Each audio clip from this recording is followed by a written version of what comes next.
المشهد الثاني هو استفزاز الضغط. لو لاحظت لاعبي برايتون في حقبة ديزيربي زي لويس دانيك أو ستيل، هتلاقيهم بيعملوا حركة غريبة شوية، وهي إنهم بيحطوا باطن القدم على الكورة ويثبتوا لثواني. الحركة دي مش استعراض، ده طعم ديزيربي اللي بيسميه استفزاز الضغط. هما بيعملوا كده عشان يخلوا المهاجم يخرج من مكانه ويبدأ يجري ورا الكورة. القاعدة بمجرد ما المهاجم يقرر يضغط هو ساب مساحة وراه.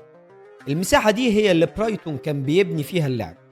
المشهد الثالث المثلثات والسردمان.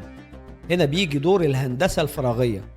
برايتون مش بيشتت الكورة، هو بيلعب تمريرات قصيرة جدا وسريعة في أضيق الأماكن. بيعتمدوا على أسلوب السردمان اللي شرحناه في أكتر من فيديو قبل كده.